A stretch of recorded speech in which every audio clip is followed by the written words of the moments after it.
Dinardais de souche, vous qui êtes nés à Dinard, vous qui avez connu ce coup de cœur pour la ville de Dinard, vous qui êtes Dinardais tout simplement d'adoption ou de cœur, nous sommes proches et à l'écoute de tous les Dinardais. Je vous présente cette nouvelle équipe rassemblée autour de moi, des personnes sûres, désireuses de se mettre au service des autres et de l'intérêt général, sur des bases saines, pour s'atteler à cette difficile rénovation de cette ville, lui redonner ses lettres de noblesse, et bien entendu, tout changement, toute évolution fait toujours un petit peu peur.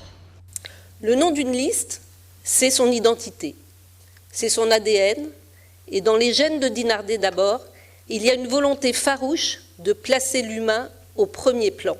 Vous, Dinardais, vous êtes les destinataires prioritaires de notre message. Lorsque nous nous sommes rencontrés avec Martina, je lui ai dit que je souhaitais mettre à sa disposition peut-être une capacité d'analyse que je peux avoir sur la vision de Dinard, et en particulier une vision plus lointaine.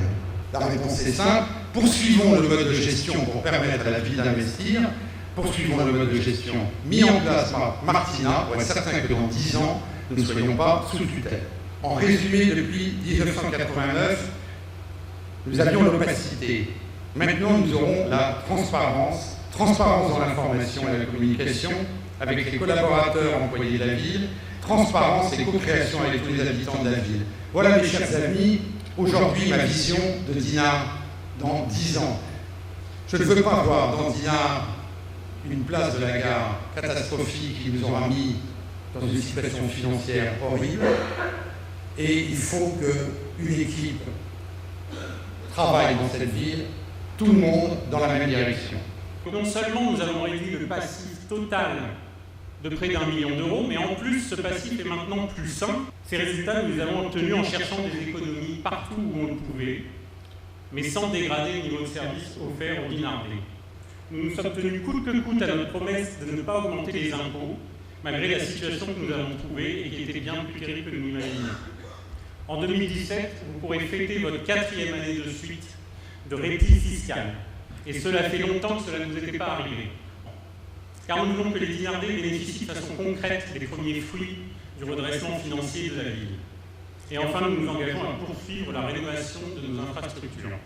Et vous pouvez croire que toute l'équipe de Martine Cravella est mobilisée autour de cet objectif d'assainissement des finances de la ville. Merci. Avec Martina et son équipe, nous allons mettre en place une mutuelle complémentaire santé communale. L'hôpital Gardiner.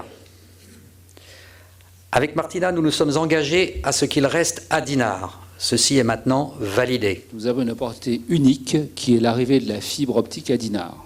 Je trouve que c'est une opportunité extraordinaire, mais ce que nous voulons faire avec Martina, avec Yannick, c'est faire du numérique qui soit humain. Il ne s'agit pas d'ubériser Dinard, hein, loin de là. On a en fait 2 grands chapitres d'idées. Le premier, c'est de faire du numérique au service des Dinardais, et le second, c'est de faire du numérique au service de Dinard. On poursuit les travaux sur la piscine pour pouvoir continuer à l'utiliser et pour tout le territoire. Tous nos enfants, on est à plus de 3000 enfants qui viennent apprendre à nager à Dinard et on est fiers de ce patrimoine que l'on a bien l'intention de remettre en état. Continuer ce réseau de pistes cyclables, on a relié les écoles entre elles avec nous. Le centre commercial de Saint-Alexandre rénové, on a mis 2 ans à obtenir l'accord de Carrefour et heureusement on a réussi à avoir la majorité des copropriétaires là-dessus, puisque nous sommes aussi copropriétaires.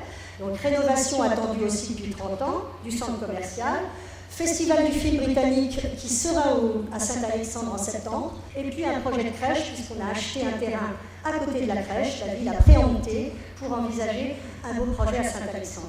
Nous ne voulons pas revenir à la casse-balai, ce n'est pas dérisoire. Nous sommes tous animés de cette même passion pour Dinard, de la voir grandir, de la voir embellir, de la voir respirer. Pour parachever le redressement de la ville, il faut nous laisser du temps. Et laissez-nous aller donc jusqu'au terme. Vous avez vu que tout est bien engagé, tout est très structuré, les dossiers de fonds sont bien avancés. Laissez-nous aller au terme de ce mandat que vous nous avez confié en 2014. Les grands projets sont engagés, comme je vous l'ai dit, nos interlocuteurs sont dans l'attente, puisqu'on est dans la transaction, dans la négociation, mais je reste optimiste. Ce n'est pas un manque de sérieux ou de clairvoyance que d'être optimiste. Je nous souhaite à tous de partager cette histoire de Dinard dans un climat apaisé, dans un climat bienveillant. Ne vous laissez pas voler, comme je vous le disais, votre souhait de changement. Ne vous laissez pas voler votre vote, comme je vous l'ai dit. Vous comptez pour nous, donc soyez assurés que nous comptons sur vous et que je compte véritablement sur vous pour répondre présent et nous accompagner sur cette voie qui verra les Dinardais apaisés et rassemblés. Merci à vous.